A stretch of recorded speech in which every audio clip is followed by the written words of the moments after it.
Probably not a lot of people have heard about Luguentz Dort up until it was branded as the James Harden stopper during the OKC Houston first round matchup in the bubble. During the series clinching Game 7, the 6'3" rookie guard not only limited the beard to 4 out of 15 shooting from the field and 1 out of 9 shooting from deep, but Dort himself also had a 30-point breakout game wherein he also made half of his 12 3-point attempts, making him the only player in NBA history 21 years old or younger to score that much in a game number 7. And fast forward to this season, in a game against the Utah Jazz, Dort scored a career-high 42 points on 52% shooting from the field and 64% shooting from 3, all while limiting Jazz superstar Donovan Mitchell to a mediocre 7 of 16 shooting clip. And just come to think of it, Dort has been doing all these after coming into the league last season as an undrafted player out of Arizona State, who is mostly known as a defensive stopper with a not-so-polished offensive game, who just eventually happened to crack the starting lineup of a playoff-bound OKC team. While this season, Dort is pretty much the same player. He's still mostly known for his ridiculously good defense, but at the same time, he's turning into a certified two-way player and is becoming more and more of a reliable offensive weapon. So what's good, guys? It's Rero Balls here, and today, we'll look into the scary two-way potential that Lu Dort has, how good is he actually on defense, and how much better can he actually become as an offensive player. And could it actually be that the Thunder might have picked up one of the biggest undrafted steals that we've seen in recent memory? But before we move on, make sure to hit that like button if you happen to enjoy this video. It only takes a second of your time, but it definitely helps the channel a lot and it will be much appreciated. So let's get to it.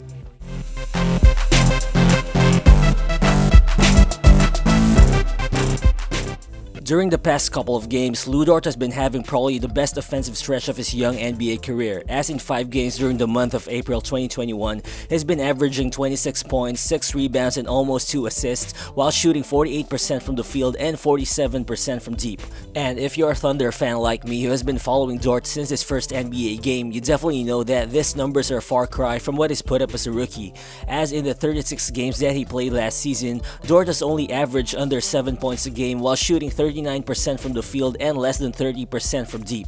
But overall, for the entire 2021 season, Dort's averages have improved to 14 points, almost 4 rebounds, almost 2 assists, and 1 steal per game, while shooting 40% from the field and a much improved 34.6% from behind the arc. While it's easy to attribute his improved numbers to the departure of scoring guys like Chris Paul and Dennis Schroeder out of OKC, but the thing is, Dort is improving offensively, all while still becoming the same defensive force that is always known to be, and I think that's all that matters for now. I mean, just look at his career high game against the Jazz. He had 42 points on very efficient shooting, 7 of 11 from deep with 7 rebounds, 3 assists, and 4 steals, while also limiting Donovan Mitchell's offensive production during the entire game. Well, a lot of people can definitely explode scoring-wise, but really, how many players can do that while still staying true to a lockdown defensive mentality all throughout? Well, that's the incredible value that an undrafted guy like Lu Dort brings to the game, and just look at it. He's signed to a $5.3 million deal in 4 years and is only earning an average of $1.3 million a year, all while being OKC's second leading scorer and arguably the team's best multi-positional defender. Well, that's just totally crazy. This makes Dort one hell of a steal, and his contract is probably one of the highest value contracts in the NBA today. I mean, just by watching him play defense, you can already see his high value as a player, but just how good is Dort really on that end? Well, I think even among the defensive elites in the NBA, Dort has that unique element about him. He's only listed as 6'3", but he weighs something like 215 pounds. I mean, it's quite rare to see a player with that combination of size and build, but the thing is, his body proportions really help him well, because despite him being quite bulky, Dort has great lateral speed, which allows him to keep up with guards on every possession. While time and again, we've seen that he can disrupt quick guards both in the paint and the perimeter because of his natural defensive instinct. He also doesn't have a problem fighting around screens to keep up with dominant pick-and-roll scorers like Donovan Mitchell, and you can also expect him to be able to challenge high-level shot creators like Damian Lillard and James Harden even without fouling, just by using his verticality and solid body coordination. And of course, his low center of gravity and his strong build allows him to stay in front of bigger wings like Lebron James on the post. And overall, looking at the numbers, even during the 2019 to 2020 season, season, which was his rookie year, nobody spent more time guarding the opposing team's number one option more than Lu Dort. As per NBA Advanced Statistics, Dort has spent 30.8% of his total minutes on the floor defending the opposing team's best offensive weapon, which is for real the highest defensive usage rate registered last season. And overall, he has spent more time defending star players than other lockdown defenders like Royce O'Neal, Torrey Craig, Ben Simmons, and Drew Holiday. And of course, we've seen the culmination of his excellent rookie season defense with his play against James Harden in OKC and Houston's first round playoff series. Well, yeah, throughout that 7-game series, Harden averaged almost 30 points a game, but the thing is, whenever he was defended by Dort, his field goal shooting was at a low 31.5% and his 3-point shooting was at a poor 26%. But whenever other OKC defenders were put on him, Harden's shooting skyrocketed to 56% from the field and almost 36% from 3. While James Harden is one of the best offensive players of our generation and is gonna score one way or another. But I highly doubt that series would have even gone to a Game 7 if Lu Dort didn't defend Harden for the majority of his time on the floor. And this season, Dort still continues to torment opposing teams' number 1 or even number 2 options. As per Basketball Index, as you can see in this chart, among all qualified defenders, Lu Dort spends the highest percentage of average time guarding Tier 1 or Tier 2 types of players.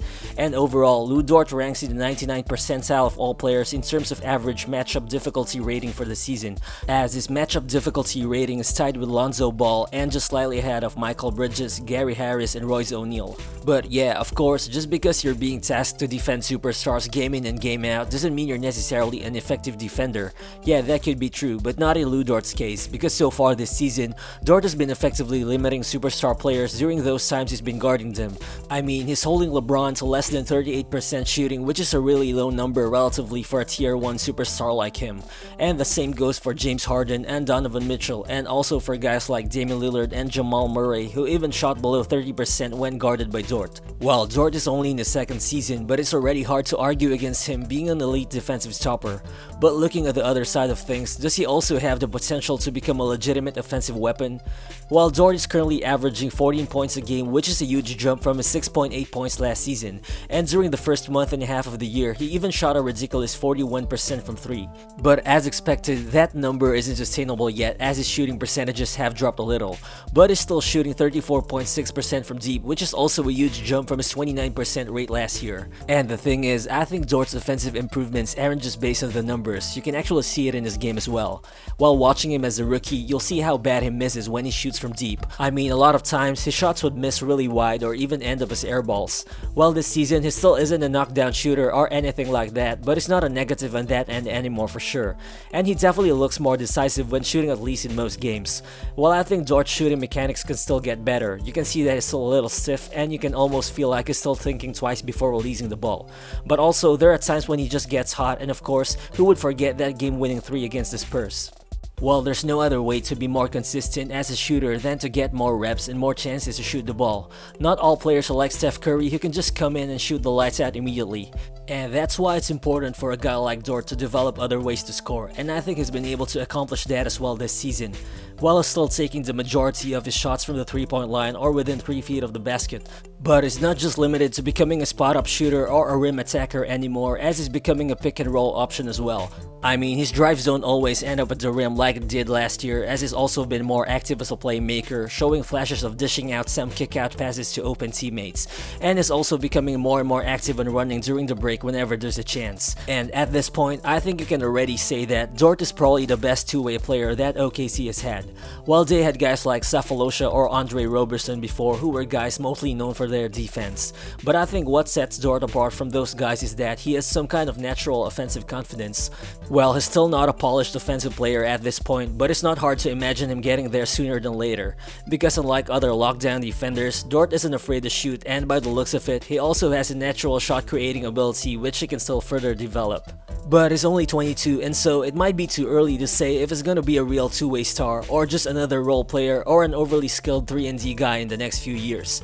But the thing is, undrafted players like him aren't supposed to show this kind of two-way potential this early. Plus, role players don't really score 42 points in a game while consistently being able to defend superstars. And you also won't find regular 3-and-D guys who are able to step up in series clinching games. And based on that, I think all signs point to Lu Dort becoming a real elite two-way star in the future. So what do you guys think is Lu Dort's ceiling? Does he really have the makings of an elite two-way player? Feel free to share thoughts in the comment section below, and also if you're new to the channel, please do consider subscribing as well. Again, this is Rero Balls, and I'll see you on the next one. Peace.